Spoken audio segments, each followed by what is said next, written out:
any profession can only become successful once it gets treated like an industry. At the end of the day, every healthcare professional, whatever they are doing, has to run financially well so that they can continue to make a difference. And the reason we chose to do this session, and Dr. Mahipal Sachdev accepted our invitation to be here, because he's an epitome of somebody who has been a very successful practitioner and continues to be one, and has simultaneously built an institution which is known for quality, delivery for what is expected, and he's got not just himself at the helm of affairs, but also has extremely good set of ophthalmologists, surgeons who are working with him. So sir, doctor एक चीज़ होती है, but जब आप hospital चला रहे होते हैं, institution चला रहे होते हैं, तो you need a mindset of an entrepreneur, mindset of a business professional. So this conversation is just to figure out how do these two different mindsets work simultaneously. So first of all, how did the transition take place? You were a successful medical practitioner, you were working at AIIMS, you were into academics as well. वहाँ से एक अपना institution set up करने का, how did this transition happen in your mind? What took you to take this step to become an entrepreneur in this field of healthcare? Thank you very much, Harvinder, for having me here. I think the question is that for every person there has to be a tipping point. And essentially, I had a very secure childhood, having studied in modern school, done my pre-medical in Hindu, got admission into All India Institute of Medical Sciences, then MBBS post-graduation, became a faculty there. And everything was coasting along well, but there is always a constant itch to do something more.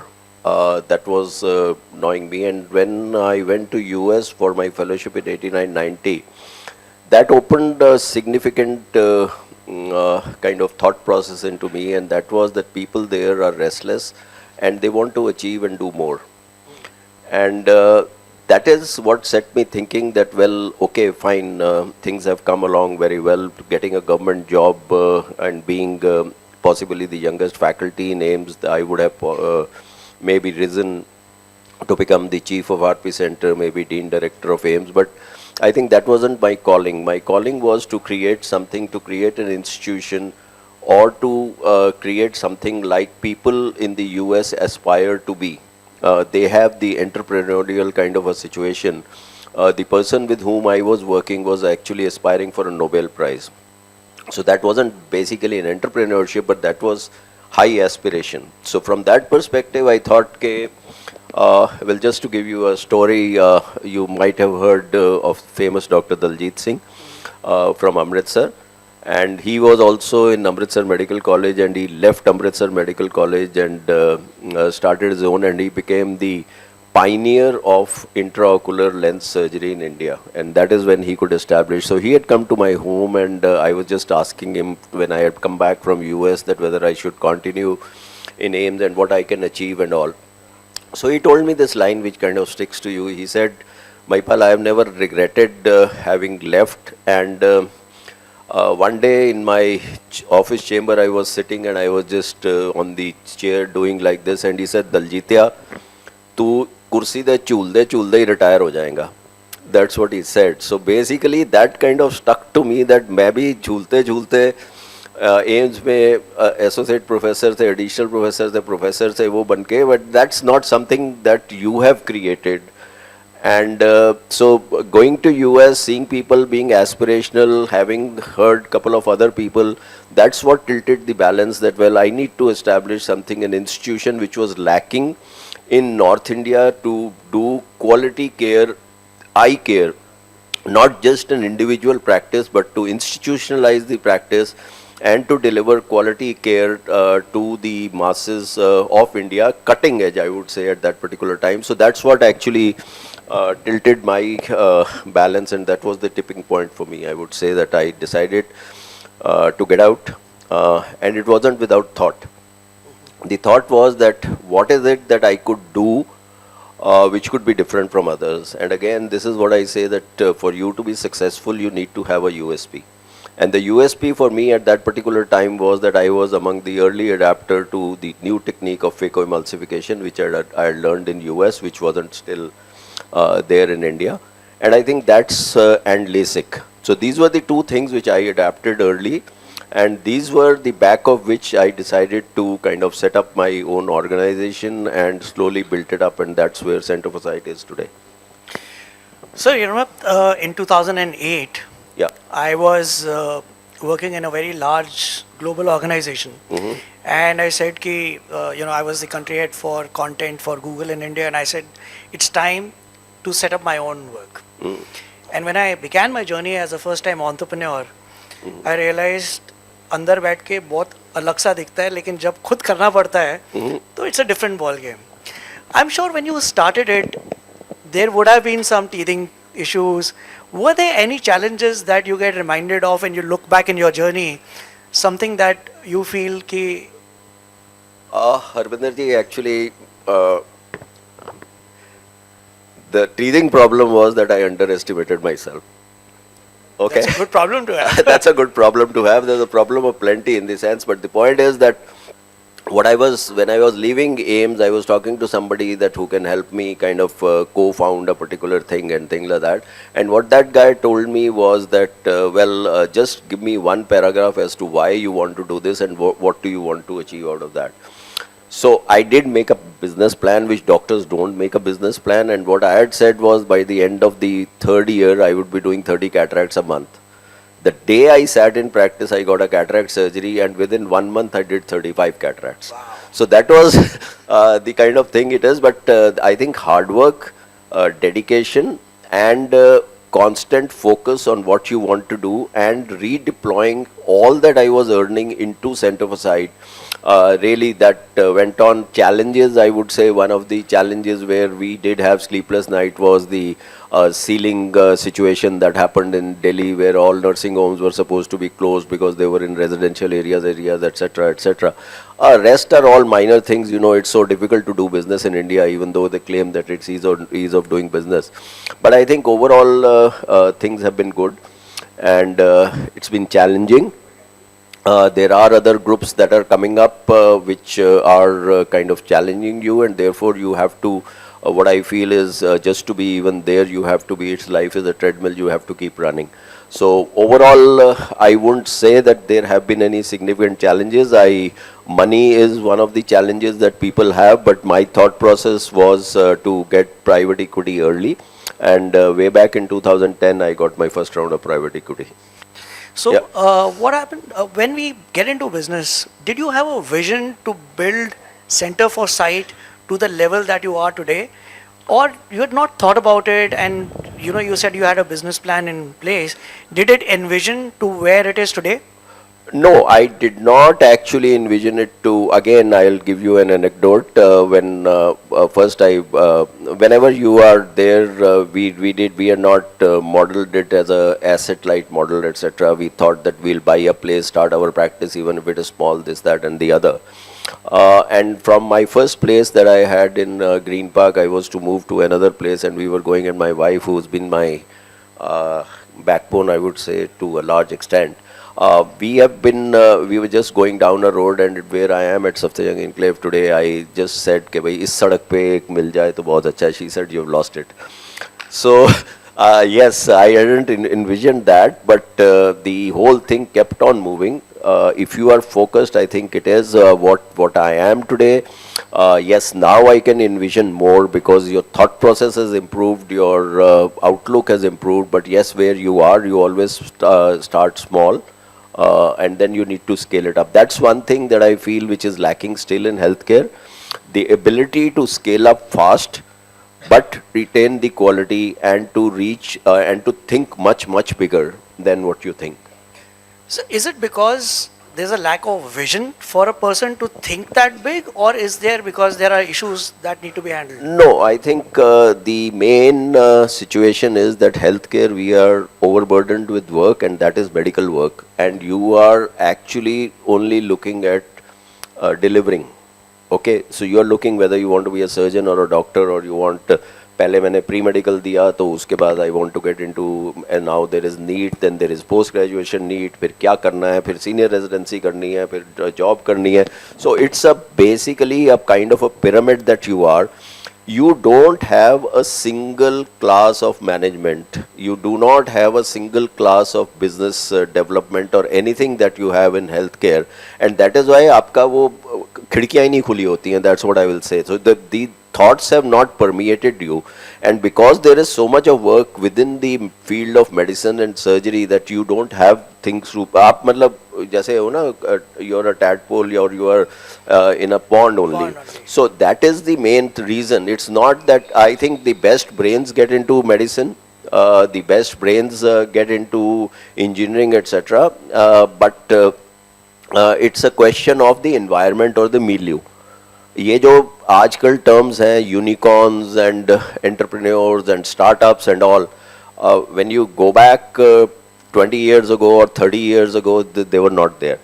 So that is the only thing. नज़रिया बड़ा करने के लिए मिलियो एक होना चाहिए जिसके अंदर के हर व्यक्ति कुछ करके दिखाता है कि भाई मैंने ये कर दिया, मैंने ये, and then you emulate those guys.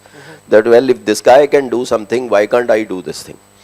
And the strength that you have, which you can capitalize, is that you know healthcare, you know medicine, you know say ophthalmology, and अगर उसके साथ मिश्रण business का हो जाए, तो then you have to be successful, I would say. What worked for you, and how do you balance, because you still practice? Yeah. You know, that's been at the core of your heart. Yeah. But you've also spending a time in administrative things, Yes. growing the institution, looking at balance sheets, etc. How's it been for you when you are trying to balance between the two without compromising on the one over the other? Okay, the first thing is that the specialty where I am has a it's like QSR. It's quick turnaround time. Right. So basically, if I have to do a cataract surgery, I am in and out with out in 7 minutes. If I have to do a LASIK, I am out with both eyes 10 minutes, 12 minutes, and the kind of what I call RPM. You had the records going, so RPM I caused revenue per minute. So ophthalmology possibly has the highest revenue per minute. So you can do X number of surgeries. I can do 25, 30 surgeries a day and still not be tired, or still be having finish my work by 5:36, and then from 6 to 10 and 11, 12 raat apni hai. So that's when you kind of work, and I could get the balance, because the specialty where I don't have critical care, I don't have ICUs, I don't have people waking me up at night or saying कि भाई delivery का case है या heart attack हो गया या जो भी हो गया. So basically the micro speciality or the super speciality of ophthalmology has allowed me to do both these things together. So that's the only thing. But you have to focus and you have to time it. You have to time your time and you have to time the other people's time. कि किसी को time दिया है तो you have to understand the value of time for yourself and for others. And I think that's something important. So if you successful people are those who find time even where others are not able to find time. You don't have to find time, you have to. Yeah. Sir, when you're setting up an institution with a scale and a vision to scale, a doctor cannot do beyond 24 hours or ability with two hands. Yeah. You have to build a team. Sure. And you have to, if your focus is on quality, you need to get the best of ophthalmologists to come and join you. And I've seen a lot of doctors, unke dimag mein, when they're working in a hospital, they want to be the HOD, chairman and everything. So everybody has a vision for their own growth. How have you successfully built a team of very, very qualified, experienced, senior professionals to come on without having a fear of hitting a glass ceiling?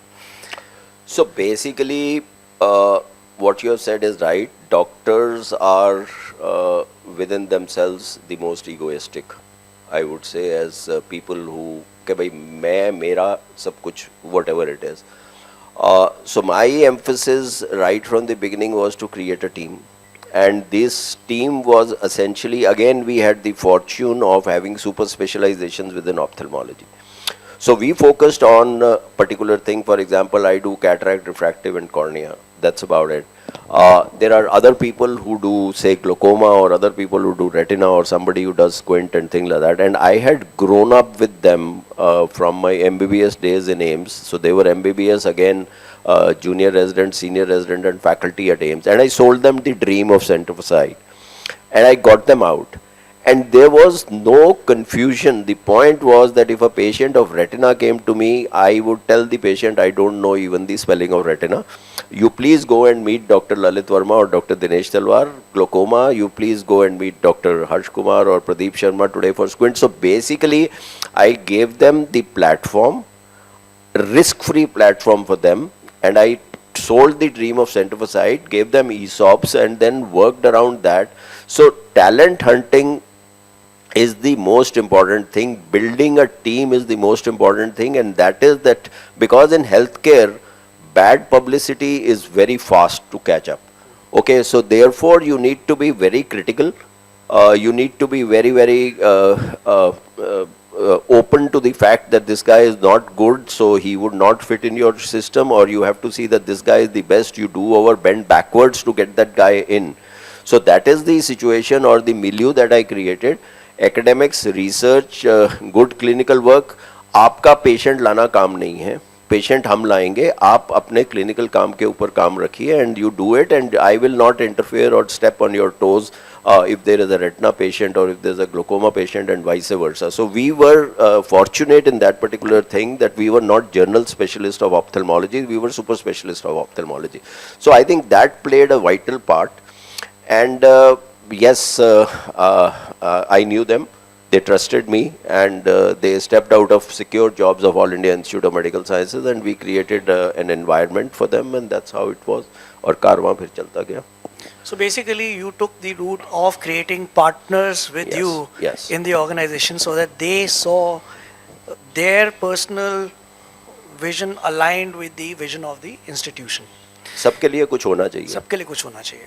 Fantastic. Sir, technologies in yes. healthcare is advancing really fast. You know, and as an institution, you need to continuously invest in newer technologies, upgrading and reskilling of people, training. So there's, how do you balance between bringing in the most advanced technology, ensuring that there's a cost to doing so, and also ensuring that there is a financial growth for the institution by spending on the new technology. It requires a very peculiar mindset to be able to do so when the technology advancement is happening on such a fast pace. Yeah, you are absolutely right. When you're looking at technology, there is a very rapid, explosive growth of technology coming into healthcare, more so into ophthalmology. And one of the reasons for ophthalmology is that with visual techniques, you can actually image any part of the eye right from the beginning. And because you can image any part, there are systems by which you can deliver lasers to each and every eye with different lasers. So today there might be about 15 to 20 different types of lasers that we work on in ophthalmology. Imaging techniques, I can see like all of you know about a CT and an MRI, but there is an equivalent of that to see the retina today. An angiography for this thing, you can take a picture of the eye, and that can tell you what disease is also, what a hypertension or a diabetic or a leukemia is doing on the rest of the body. And that's going to be tomorrow. I'll just tell you, you go to a mall, they'll take a picture of your retinal scan, and they will be able to predict your possibility of having a heart attack. So that's the kind of thing that AI is working on. But the thing that I was saying is that technology has entered ophthalmology in such a huge thing that, and technology costs. What you have said is absolutely right, and that is where I would say the skill of an ophthalmologist, along with being an administrator or running the place, you can shift and say as to whether this technology is going to be beneficial to the patient or not, and to what extent. So that is important. What we have to do, which we were not doing, is something that I learned, is to look at return on capital employed. A technology that works in Delhi may not be working in Junjunu. So that again, because we have spread far and wide. So I have made that mistake that if you looked at a challenge, yes, there was challenge. I saw the technology of say femtocataract or even LASIK having worked in our hands in Delhi. But when we put up at other places, wherever I would put up a center, I would put up a LASIK unit. But then that technology, the LASIK, the return on capital was not there, and it was a very expensive technology. So we were not able to leverage. Even the man behind the technology was not competent enough to handle it. So that is something what you are absolutely right, that we have to sift and we have to see कि भाई कौन सी technology काम करेगी नहीं करेगी. What are the advantages of the people? Whether the people will lap it up. Sometimes you are premature in adopting to technology. So you have to actually sell the technology to people that okay, this technology is working, and you have to tell the people that this is how the technology is going to work. So yes, technology plays an important part, but you can actually fall if you over-invest in technology at times before time, or in maybe tier 3 cities, etc., where it is not, or if you don't have a man to run the technology behind it. So that's something that we have learned on the go.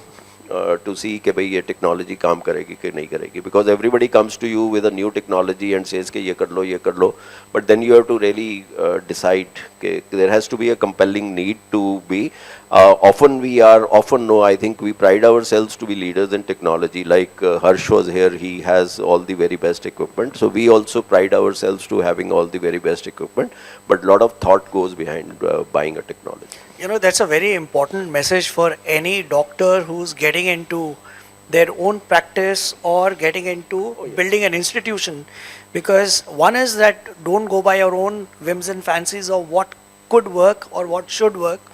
You have to study the market, understand the financial viability for that particular location. Do you have enough cases to be able to serve at that point in time? So since you were talking of technology, and I know how passionate you are with adopting technology to the best, we still have inequality of healthcare delivery in our country. आपने जैसे बताया कि there interior part of our country where one issue is that technology तो दूर की बात है, we don't have trained professionals to offer services there. One view is that we should figure out an environment to be able to have doctors relocate to these smaller areas. The other view is, why not take the untrained professionals there and skill them and connect them with the city using the advanced technology? What is your personal view specific to ophthalmology, sir? See, basically the main problem is आप एक व्यक्ति को कह दोगे you go and sit in Timbuktu, उसके बच्चों के लिए कॉलेज नहीं है, उसके लिए वहाँ सड़कें नहीं है, उसके पास he doesn't have the thing. That is what comes as so it has to be a total development of the country, I would say. But what we have been able to do in ophthalmology is use of tele-ophthalmology. We have done sessions and we have done that. The point, as I said, we have now home devices also. We call them as vision assistants. They can go and with simple aids, like people can go and get the blood sugar, etc., test it somewhere. So they can take a picture and things like that and send it to an ophthalmologist sitting, and then you can diagnose. Like cataract is the most important thing. Diabetic retinopathy, diabetic diseases or retinal diseases are something that is coming up big time. So you can take a picture of the retina, or you can take the picture of the front of the eye. See, the eye can just look at an eye in 2 minutes and say what is the person really needing. And that is what has helped. And then you have what is known as a base camp approach or a hospital approach, that a person comes, gets the surgery done at a location in a tier 1 city or a tier 2 city, whichever it is, and then the patient is sent back.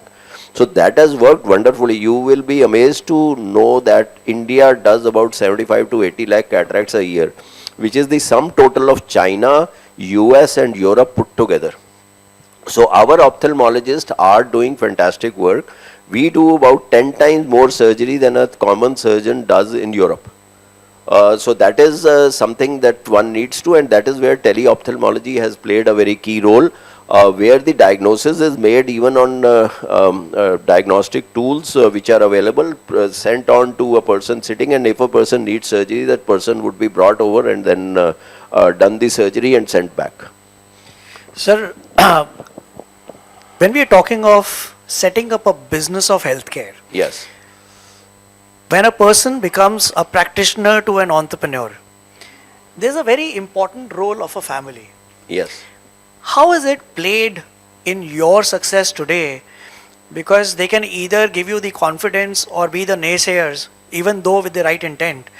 How would want to share some experience of yours to bring this point?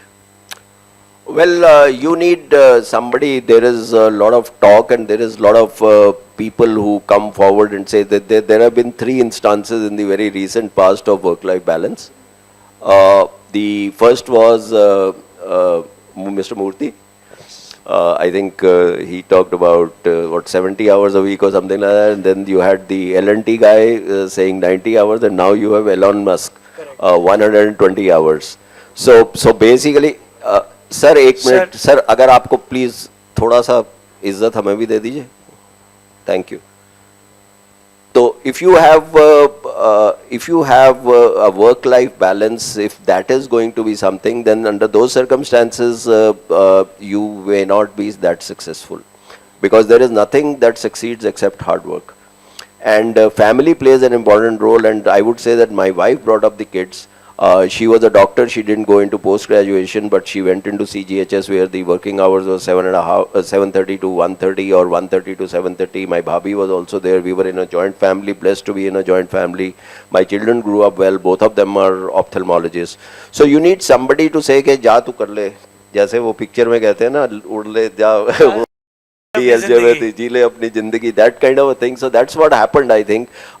Joint family, my family was totally against my quitting All India Institute of Medical Sciences. My father, my mother, both government servants, they said AIMS की job कैसे छोड़ रहा है तू, etc etc. But then I had a support of them कि भाई ठीक है, they were running the house till the very end.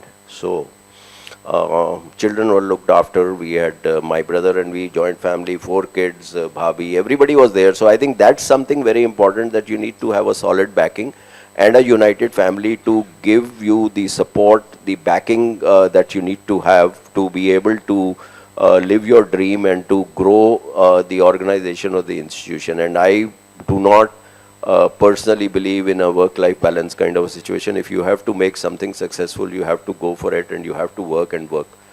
That is something, because I still remember there was a discussion with somebody who are 3rd generation ophthalmologist or 4th generation ophthalmology in the city, and they said कि भाई कैसे मतलब तुम grow कर रहे हो या जो कुछ भी. I said sir, जब आप सोते हो कुछ लोग काम करते हैं. Fantastic कि जब आप सोते हो कुछ लोग काम करते हैं. Sir, one challenge that I find in very, very successful healthcare entrepreneurs in the later part of their life, when they're already successful, they've built large institutions, is about legacy planning. This is I've seen a lot of healthcare institutions, nursing homes shut down because their children went abroad. They had nothing to do with this. What do you think should be on the mind of an healthcare entrepreneur while they are building the business, so that it can be planned for a larger aging? So, before I answer that question, I would just say that your core fundamentals have to be based on ethical good practice. And I always differentiate between good money and bad money. So, if you need to be successful, if you are chasing bad money, you will fall. If you have to remain successful, as I said, bad things get blown out of proportion in healthcare. You have to be always rock solid in what you are doing and being right in what you are doing. So that's what I call as good money. Absolutely. Now, what you have said is, as regards legacy planning, the point is that COVID has made a significant difference where all of us realize that we are perishable commodities. We never thought that हमारे को कुछ होगा या कुछ नहीं होगा, but then COVID actually leveled everybody, and there were so many people who lost their lives. So you need to do a planning where the organization or the institution, either you go it to a scale yourself where it can survive itself, or there is no harm in consolidating and putting it along with somebody who can do a better job and do that. And that's happening thick and fast in healthcare.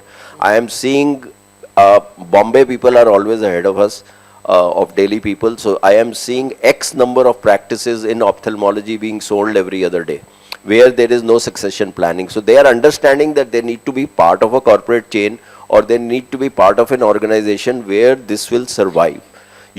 This doctor does not understand that you have created something which does not have liquidity.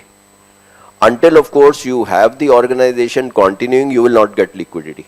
So you need to work focused. You need to see कि भाई मेरी आगे planning क्या है. Everyone should make a 5-year, 10-year plan कि आगे क्या होगा. After all, you slow down with age. You cannot have the same stamina, the same energy and things like that. So legacy planning has to be done as to who is going to take it over.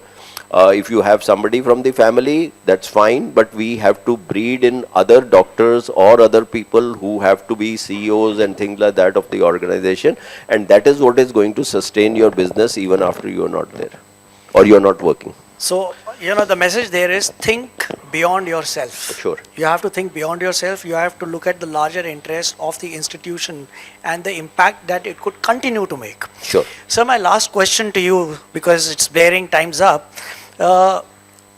Usually my last question in this kind of a conversation is ki, is there an advice that you would want to give to young entrepreneurs, especially in the field of healthcare? But I'll twist this a little bit. I have, in my journey of having done more than 250 to 300 interviews in the last 3 years, I have not yet come across who can say that मेरी journey में मेरे को कोई भी challenge नहीं आया, मैंने कोई गलती नहीं करी है, मेरी तो journey में सिर्फ success ही देखी है.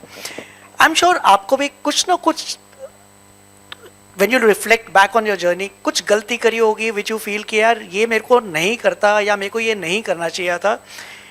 Is there a message for anyone who in healthcare wants to set up an institution which you want to tell them that boss ये गलती मत करना? सर देखिए, गलती हर इंसान करता है. गलती करके उठ के दोबारा खड़े होके भागना is the most important thing. The point is वो गलतियां बेमैने हो जाती हैं. That's why in my today's life I am where I am which I had never thought.